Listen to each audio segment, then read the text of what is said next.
कृष्ण मनमोहना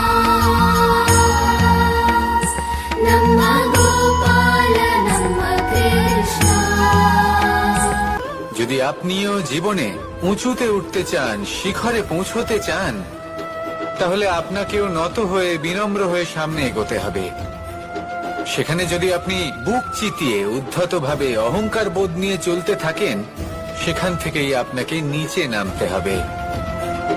কোনো ব্যক্তি তার বিনম্র স্বভাব দেখেই বোঝা যায় যে সেই ব্যক্তি সাফল্যের শিখর দেশে আরোহণ করছে নাকি নিচে তথা খাদের দিকে যাত্রা করছে।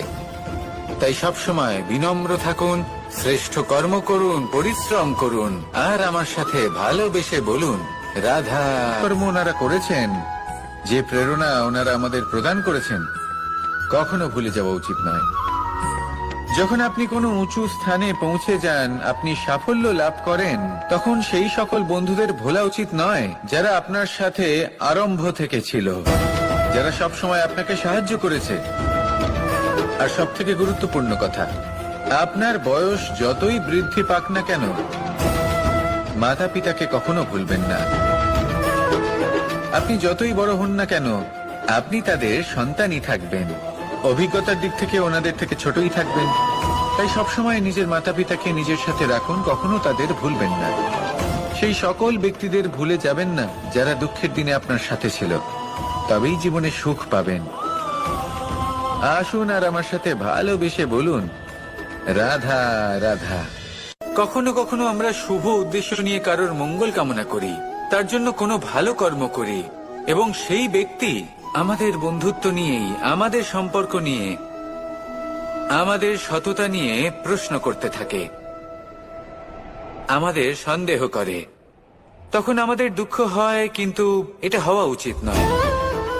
কারণ যখনই কোনো ব্যক্তি আপনাকে সন্দেহ করছে, তাতে আপনারই মূল্য বৃদ্ধি পাচ্ছে। একটা কথা বলুন, আপনি কখনো শুনেছেন যে কয়লার শুদ্ধতার পরিমাপ করা হচ্ছে? শোনেননি, কারণ এমনটা কখনো হয়ই না। শুদ্ধতার পরখ শুধুমাত্র সোনার ক্ষেত্রে করা হয়। যখন এই সোনা এই পরীক্ষায় উত্তীর্ণ হয়, তখন সেই সোনা কতটা মূল্যবান সেটা সংসার জানতে পারে। সেই রকমই এই সংসার আপনাকেও পরখ করবে।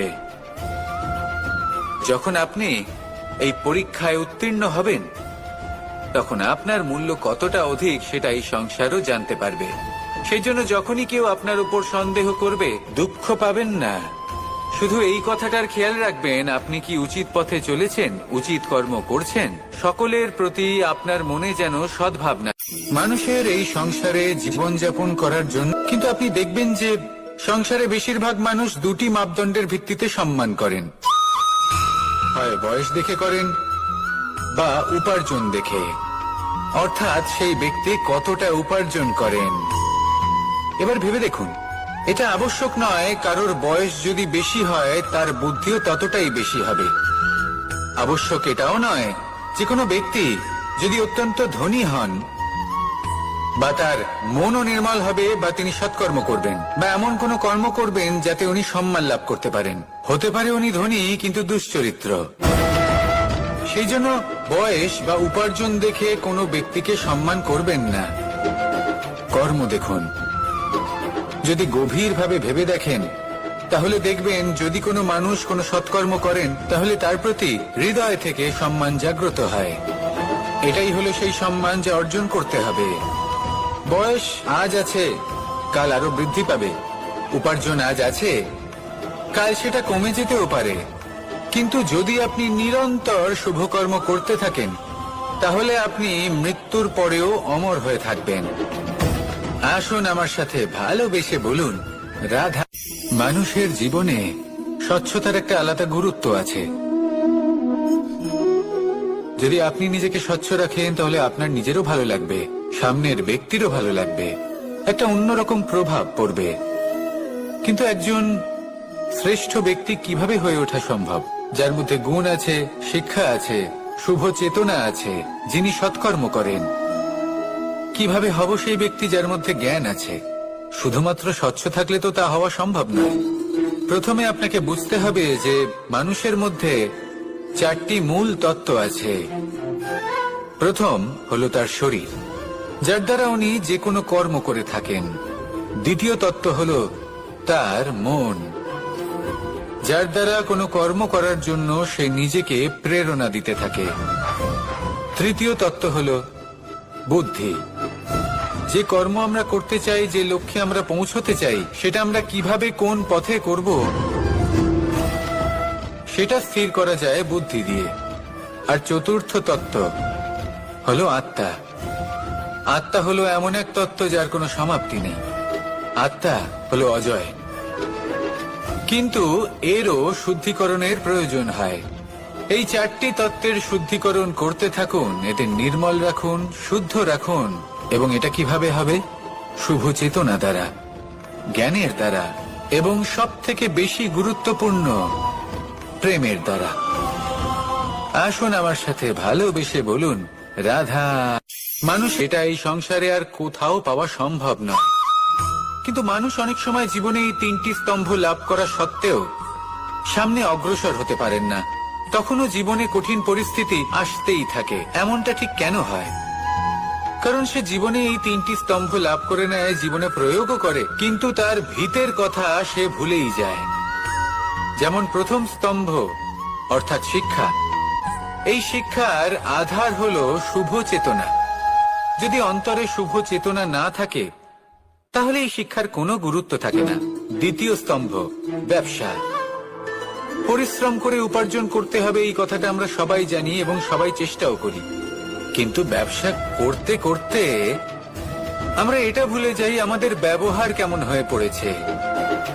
এই ব্যবহার যদি শুভ হয়, তা এই সংসারের একটা নিয়ম আছে, বা বলতে পারেন লোকে তাই বলে, যে শক্তিশালী হয় সে শক্তিহীনকে নত করে দেয়। এমনটাই হয়, তাই না? আবশ্যক নয়। কখনো কখনো এমনও হয় একজন অসমর্থ ব্যক্তি সমর্থ ব্যক্তিকে নত করে দেন। এটা সম্ভব, এও হতে পারে। আর এটা তখন হতে পারে যখন তার মধ্যে ভালোবাসার শক্তি থাকে। ভালোবাসার শক্তি এই সংসারে সব থেকে বড় শক্তি হয়। এই ভালোবাসার শক্তি দ্বারাই নির্ধন সুদামা আমাকে দিয়ে নিজের পা ধুইয়ে নিল, কিছু না বলেই, কিছু না চেয়েই। এই কর্মের আধার ছিল শুধুমাত্র ভালোবাসা। খুব শক্তিশালী হয় এই ভালোবাসা। ভালোবাসার শক্তি দ্বারাই আপনি হিমালয় পর্বতকে নত করতে পারেন, তাহলে কি অসম্ভব হতে পারে? এই ভালোবাসার শক্তির সঞ্চার করুন, আর এই ভালোবাসার সাথেই বলুন, রাধা রাধা। একদিকে হলো আঙুর আর অন্যদিকে কিশমিশ। দেখতে গেলে এই দুটোই সবারই খুব প্রিয়। শিশু হোক, যুবক হোক, বা কোনো বৃদ্ধ ব্যক্তিই হোক না কেন। আর দেখতে গেলে এই কিশমিশ, এটা আঙুর থেকেই আসে, তারই অন্য একটি রূপ। কিন্তু কখনো হাটে যান আর গিয়ে জিজ্ঞেস করুন যে এই কিশমিশ আর আঙুর, এই দুইয়ের মধ্যে অধিক মূল্য কার? আপনিও নিশ্চয়ই জানবেন যে কিশমিশের মূল্য আঙুরের থেকে অনেক গুণ বেশি। এবার এরকম কেন হয়? এর পেছনে কি কারণ থাকতে পারে? একদিকে হলো সেই আঙুর যা টাটকা অবস্থায় গাছ থেকে পেড়ে খাওয়া যায়, আর অন্যদিকে হলো কিশমিশ যাকে মাসের পর মাস রোদে ফেলে রাখা হয়। একদিকে আঙুর যা কিনা অত্যন্ত রসালো, আর কিশমিশে কোনো রসই নেই। একটি হলো অত্যন্ত কোমল এবং সুন্দর, অন্যটি অমসৃণ এবং তাতে বিন্দুমাত্র সৌন্দর্য নেই, তাও তার মূল্য বেশি। এইসব কেন হয়? এই কারণেই হয় কারণ সেই আঙুর অনেক মাস পর্যন্ত রোদ সহ্য করে থাকে, কষ্ট সহ্য করে থাকে, তবেই সেই আঙুর কিশমিশে পরিণত হয়। এবার জীবনের কড়া রোদ যাকে সহ্য করতে হয়, তার সাথেও এটাই হয়ে থাকে। তারও মূল্য আপনা থেকেই বৃদ্ধি পায়। আপনার জীবনে আপনার গুণ, আপনার প্রতিভা, তা অত্যন্ত গুরুত্বপূর্ণ। কিন্তু যখন আপনি অভিজ্ঞতা লাভ করেন, তখনই সেই অভিজ্ঞতা আপনার গুণ এবং প্রতিভাকে আরো অনেক বেশি শ্রেষ্ঠ করে তোলে। তাই জীবনের কঠোর রোদের মধ্যেও দাঁড়িয়ে থাকাটা শিখে নিন। সাহসের সাথে কঠিন পরিস্থিতির সম্মুখীন হওয়াটা শিখে নিন।